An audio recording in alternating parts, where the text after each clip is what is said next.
Good day, everyone, and it's a pleasure to have you again, Diana. Thank Diana, you. yeah, and actually today, Diana is. We agreed that I will have a coaching session with Diana live, and this is one demo for. It's a demonstration for financial coaching.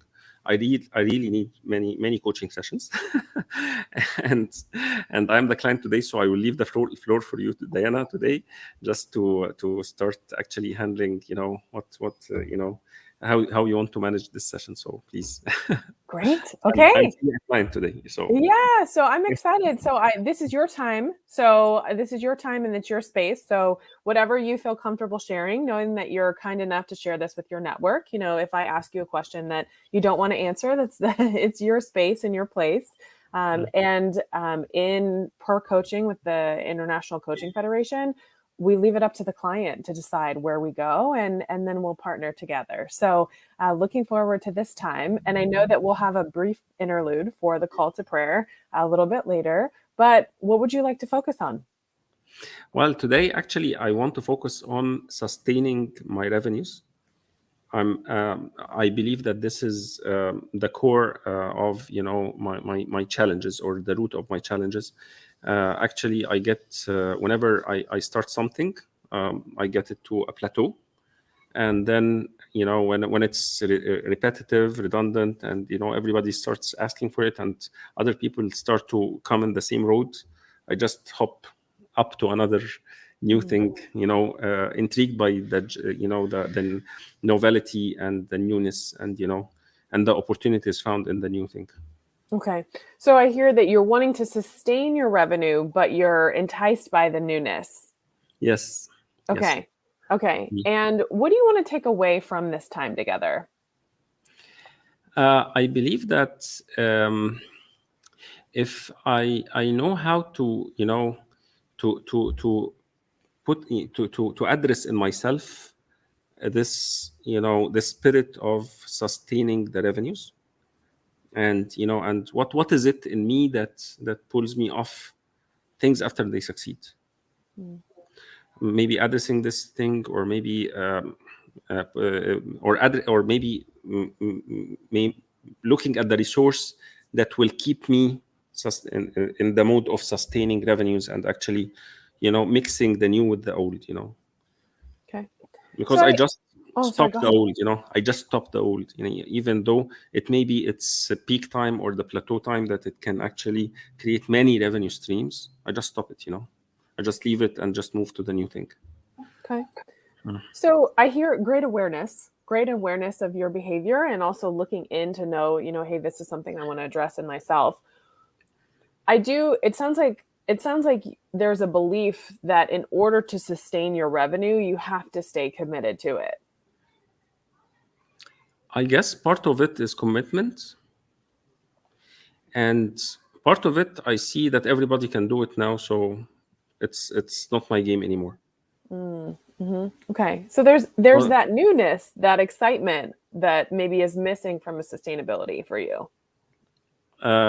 yes, I guess it's part of newness, especially that I excel in bringing in new ideas, new things, and and evangelizing for things that people didn't yet start exploring. Okay. What if it was possible for you to sustain your revenue and still evangelize and be stay in the new ideas? This is exactly where I want to be, but I don't know what pulls me off until now. When there is something that I have, like an asset or something that's already, I just don't look at it anymore. I just You're done. what they call it, as if you just leave it to self maintain without you don't keep an attachment, or keep a connection to follow. For sustainability, it needs some effort, Okay. and I don't give in this energy or effort, because all my effort is in the new. Okay. And so at the end of this time today, how will Mm. you know that we've made a difference? Actually, I will see where my energy is goes, and why I shut down on my energy for the and this is the first time for me to say this word, why do I shut down my energy on sustainable products or services or Okay. things that I'm already used to and do, like fluently, and I'm already ahead of the market in. So you'd So like to understand why you do that. yes, Okay. And why will that help you? it may actually support me to address this resource in a different way. There is, for sure, there is a resource in me that keeps or sustains things around. There are things in my life that should be sustainable, like for instance my health, my relationship with my families, or my relationship with my you know but I don't find this with products that where I find many market players in, and everybody's talking about it. So when I see this, we are in service industry. I just always like to be in a place where where it's a new thing. It's something that's really compelling. It's something that's still not a lot are there. So whenever there's an effort needed to keep myself in a market that lots of players are in, I just pull myself out and just go for the new. Mm-hmm. And this, in a way, I need to address this. There is a responsibility here because I do it fluently, I do it easy, and it's an easy source of cash. And I just cut off all the relationships or connections that can, put me in a place where I can receive this cash, or actually put myself in, like, put my energy in it to sustain the revenues that are coming from this resource or this service that I'm providing, because many are doing it. Okay. What would change for you if you were able to sustain these revenue sources?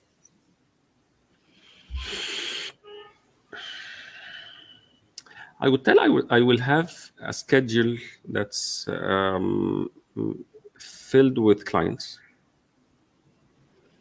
rather than all the effort and time I'm putting to promote services that are not yet familiar to the clients. Mm. Still, the new service is still, you educate the clients, you take a long shot to educate clients on how to receive the service and how it will help them and why do they need this service. While there are waiting clients, okay, for for the old services that you already promoted and you already built the client education on. So I invest a lot of time educating clients with the new services that I'm providing versus delivering traditional services the clients are already expecting. Okay. What I hear, and tell me if this lands, what I hear is an enticement and an excitement with the new and a level of engagement that you have there. And, curious what the new, like, why does that attract you? What does it speak to that helps you kind of go there?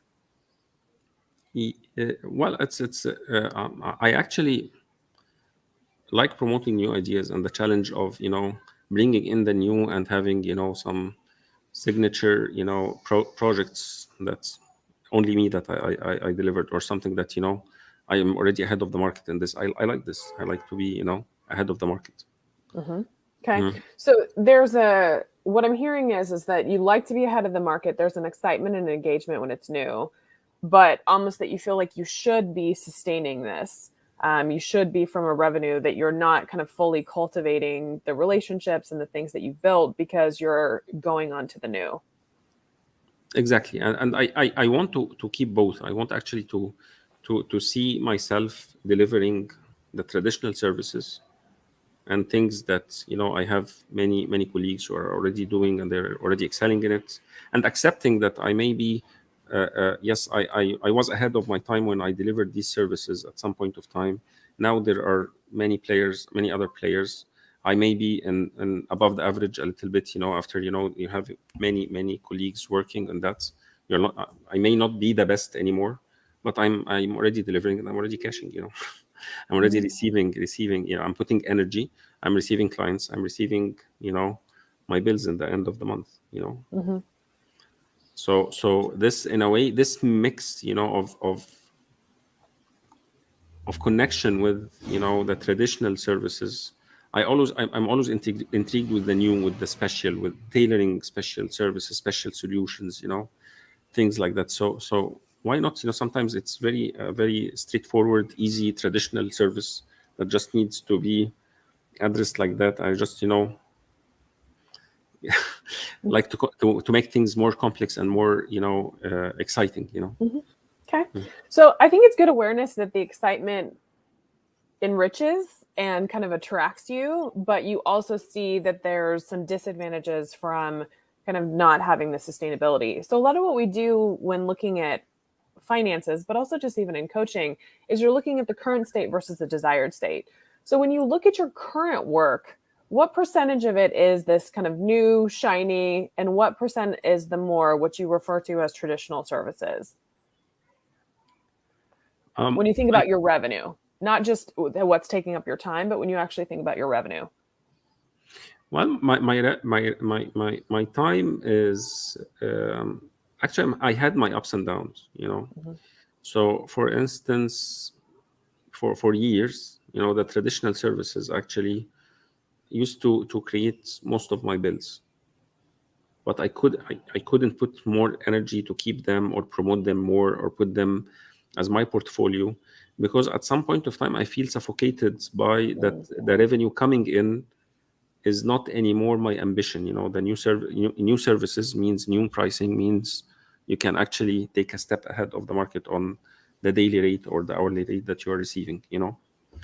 Versus the new, when it comes like much less. It actually, sometimes it was super. Some years were really super years where you had, triple, your income, because you're providing something that's really different and everybody wants it.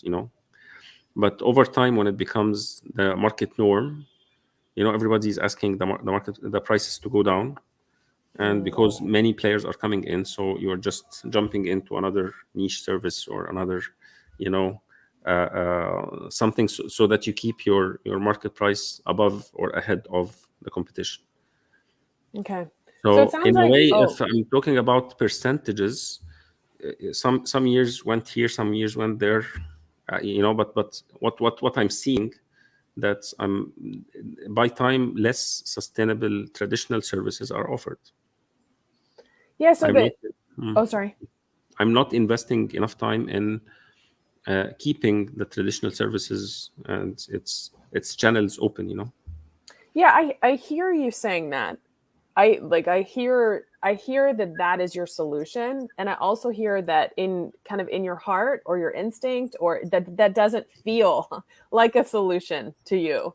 That the Exactly. new, you're wanting to go for the new. I also hear something that could be a limiting belief, and I don't know your market, but a way that you're responding to what's happening in the market and feeling like you have to change your services. Now, if you're inspired to change your services, that's a different matter. But to use suffocated, forced to shut down, suffocated, like these are very strong words. So I am curious though, when you look at traditional services versus new products, is it 50-50? Is it 70-30? Like what percentage of your revenue, even just today, as you look at this month, are you getting, and it's okay if you can't answer this today, this may be homework. What percentage of your revenue is coming from traditional services versus new services? Well, I can tell at this moment of time, it's 50-50, but I know I'm not putting enough energy to sustain and grow the traditional services. Okay, so it's 50-50 now. And I'm having much potential from services that I already shut down, and everybody's asking for it now. And I'm not Okay. putting any energy to revive it. Okay. What would you like it to be? And not so high that it feels suffocating, but what percentage are you aspiring to when you think about the fact that new services light you up and traditional services really don't? Well, I would tell, looking at the market and the dynamics, traditional services, it has more awareness from the clients, and more clients are requesting or demanding them. So normally they should be the safe zone where I can sustain my revenues by having more contracts, from the sustainable or the traditional services. Let's tell them to sustain the traditional services. Having the traditional services in my portfolio, it should actually cover more than 70% of my revenue, because the other, the newness or the new services, when they come, like very lucrative. They come, but they don't come often. It's very as if you're gambling. So, Yeah, so it's I hear you say 70-30, but yeah, also, you're a very animated person, and yeah, you enjoy life, and when you talk about traditional services, it doesn't look like you. It doesn't look like you. It doesn't sound like you. There's a way that you're like, this is what I'm supposed to do. This is what I should do. There's almost, I don't know if there's a shame there, but I'm turning away money that people are trying to give me. And so it seems like for this session, you're wanting to figure out, how do I buy in? How do I buy into traditional services and make myself do traditional services? And if that's ultimately what you want to support, we can go that way. But it doesn't sound or feel like that's your solution that you've created. It sounds and feels like that's more of a solution that you feel like you're supposed to or you should adopt. you are really, you really nailed it. That I don't feel it. Yes, I don't Yeah, feel it. And in a way, I wish that if I have the choice, I would tell that those who were trained and those who are new in the market and want to actually do these traditional services, I would like actually to supervise them and support them, there we bring them go. to the clients without putting my hands directly in these services. And on the other side, I would like, yes, I would like to launch new services and come, step in the new, and always be, ahead of the market when it comes to complex solutions, sophisticated, services that are really, that needs a lot of, detailing and a lot of, design work behind it. that's There, that's where, yeah, there you that's are. where, yeah, that's innovative solutions, tailored solutions. That's where I really fit, and that's what I really want. And this is my passion. However, the traditional services, there are already new coaches, that are already, how many graduate coaches from different. So I'll just have to pause for 1 minute. Okay. Mhm, mhm. So as we're paused for the call to prayer, I encourage you, if you can hear me, I encourage you to think about how this feels, because I see a difference in you. I see more of an excitement, and what I'll just reflect back, because I know that Sharif will stay muted for a moment. What I want to reflect back is that one of the things we look at from a financial perspective is, how can you make money that you're not actually trading time for? It doesn't have to be, oh, I give you the service and you give me the money. If you've built a foundation of all of these traditional services, it's potentially having other people deliver those traditional services, and then you get a percentage of that, where then you say, you've said kind of cutting edge ahead of the market is very important to you. So allows you to kind of be in that space, but still potentially maintain, or potentially even at a certain point hire someone else to maintain those traditional services, so you can outsource that and stay in the new. So as you look at your revenue and thinking about that 70-30, the 70-30 can be how your revenue plays out, but it doesn't actually have to be how you spend your time. So I'm just going to pause for a moment and let that sink in. So I'm not talking too much in your session, and then we'll come back.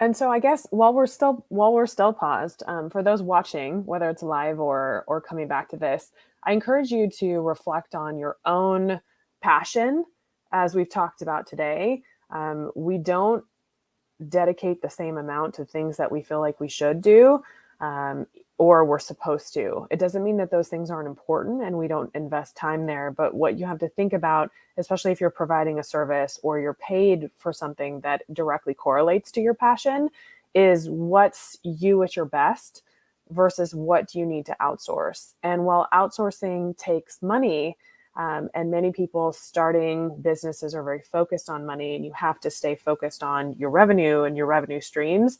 What you also want to be looking at is time, because the reality is that if you're doing something that you're not passionate about, it's going to take you longer. You're going to be less motivated. You're going to be more likely to put it off. And it may actually be more effective from a financial and a time perspective for you to have someone else do that who's potentially passionate about that, so you can do your work. I know, we're just waiting.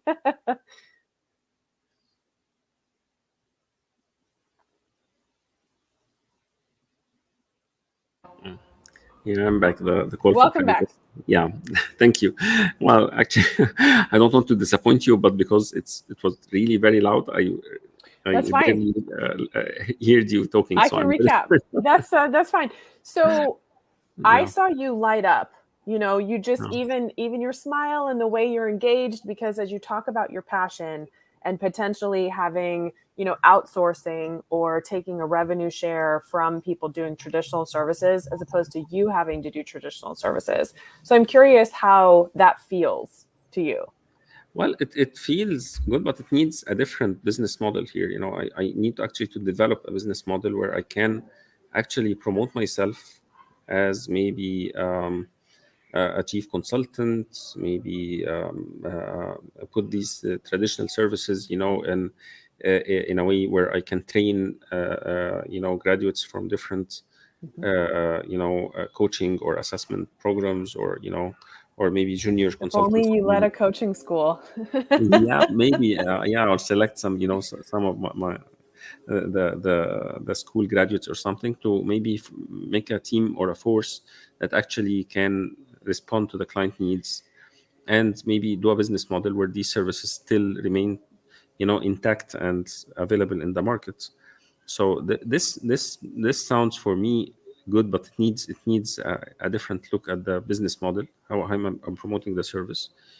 And on the other side, it needs energy also. It needs energy to be channeled in a way where I know that this is where I position myself, that this is where I am.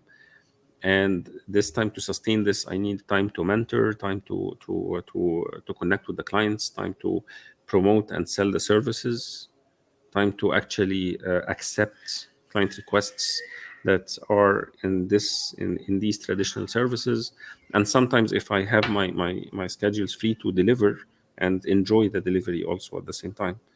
Maybe it's look at it as as an opportunity to connect with clients, be in the market, see what's the new, and actually stay. Even any client account will be a new story, so looking at it from this perspective, it's not looking at the traditional service itself. Mm-hmm. You Yeah. know, it doesn't mean that it's traditional, that it's boring. It's not about being bored about it. It's about um, the peak or the ceiling of the market value, and that's limiting in it. Mm-hmm. Mm. Yeah, I hear you like the edge. You like the edge, you like the newness. And not everybody likes that. It can be, you like being a market leader. So much of what you do with your own clients is helping them define and go towards their own passion. So one of the things I would recommend, just as for you to reflect on between this session and our next meeting, is what you love and what you love to do. I know it's the new, but really thinking about what you love to do. And then also these other things. Yes, it's a business model where you need to at least temporarily build build out a management or infrastructure for the traditional services, but you don't necessarily have to be the one that stays. And also, if a new client who is interested and has a connection with you wants to continue with you, that's potentially an opportunity for revenue as well, because you may only see a certain number of clients at a certain rate. And sometimes if someone really wants to work with you, they will potentially wait or pay more.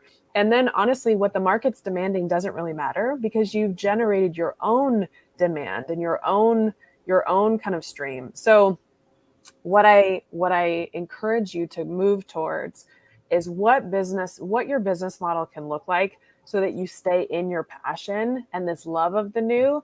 And it sounds like keeping the traditional and keeping the relationships is important to you, but you don't have to be the one that does it. So potentially what percentage you outsource, what percentage of the income they maybe get, or is it an hourly rate?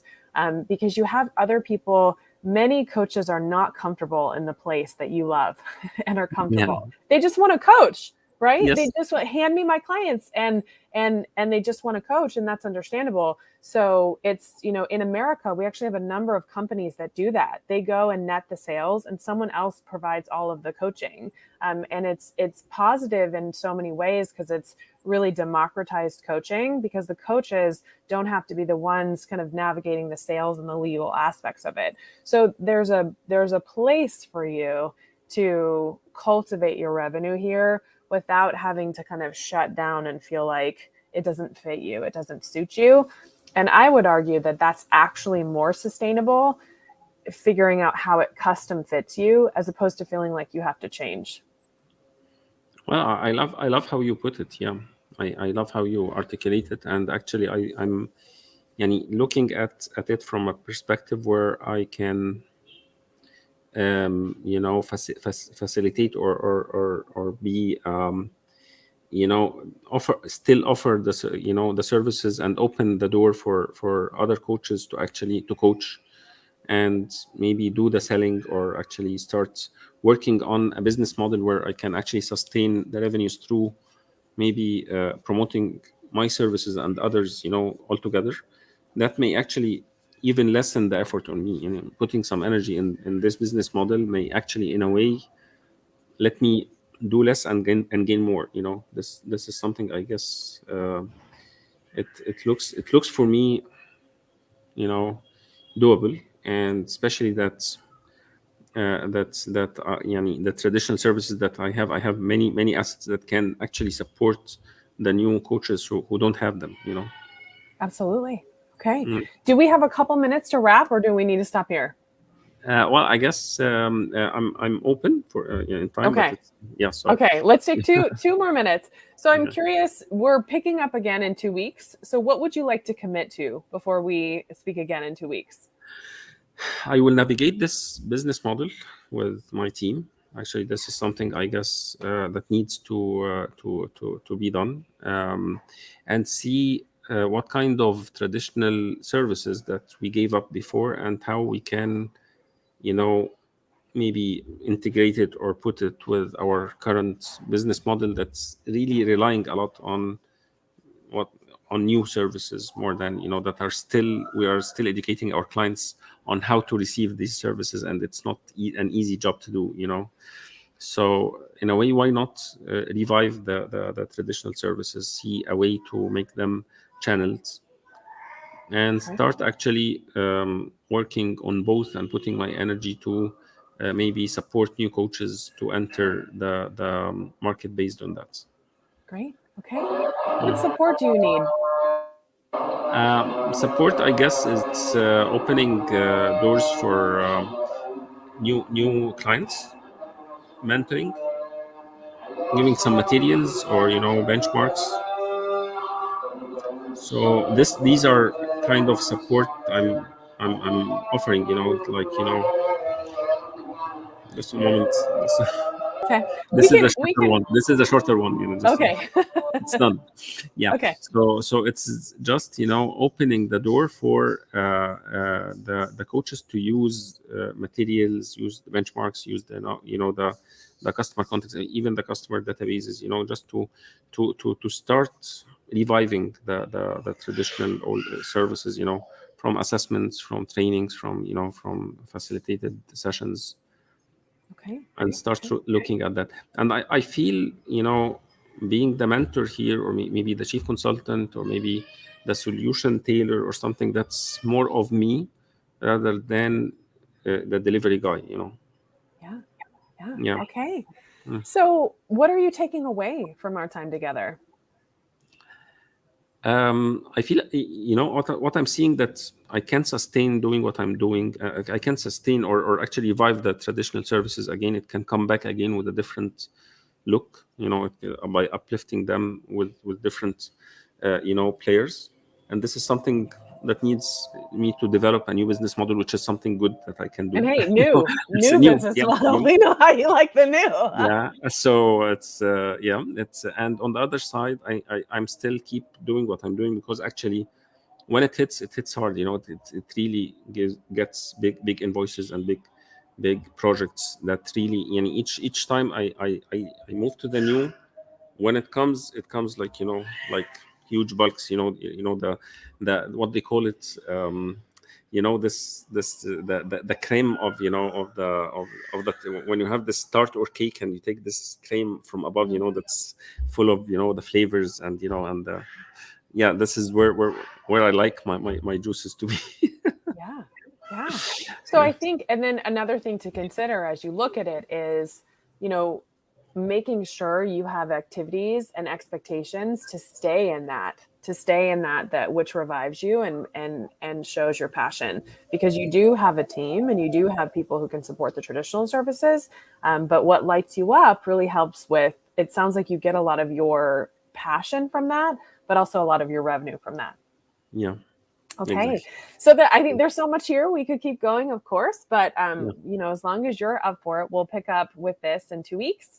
Yes, that would be great. Great. Thank you, Diana. I Thank really you. appreciate your effort here, and thanks for coaching me on that. I really had this, I really needed this session, and I really I'm so appreciate glad. it.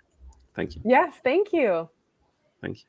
So, how do you like to close? Just we just end the broadcast. Yeah. Okay. Yeah, Thank you. I think that's fine. I just, as you reflect, I encourage you to reflect on that, and think about, I recommend you actually take a look at the numbers, take a look at the revenue as well. It's not something you have to share, of course, in the coaching session, but just so you have a sense of where you are and kind of where you're headed. And then we'll pick up in 2 weeks with another session and just see where you're at. Okay, thank you. Yeah. I just want to highlight something. When you picked up this energy, Mm. I just need to acknowledge that by the closure of the session, that I'm really not convinced. It's not coming Mm. here from the heart, and it's when you picked on that. It was really. I mean, that's where I really saw the shift in the session, because I Mhm. really was forcing myself to believe that this is the solution. And this is where I have to go. And it Yeah. wasn't. Yeah. So thank you Yeah. for that. This observation was Absolutely. really an eye opener. So I'm thank you for so that. glad. I'm so glad. And the thing is as we train coaches, we teach them to coach the person, not the topic. And so even though I do talk to business owners and people about money and finances, so much of it is us and what we believe and how we feel. And so, I regardless of whether someone's a coach or not, as you're dealing with issues, it's important that we address the human element. Yeah. So I really appreciate what you picked up there, and it was really, yeah. Thank you, Good. I'm so glad. Thank you. thank you, Thank you thanks for for all sharing those yourself. who. Thank you for Yes. that. Yeah. Thank you. Thanks for everyone who actually was following us today, and thank you, Diana, for coaching me on this topic. And let's meet in 2 weeks as a follow-up session of what we came up with from this session. Okay. Thank Perfect. you for that. Thank you, Diana. Bye bye. Yes.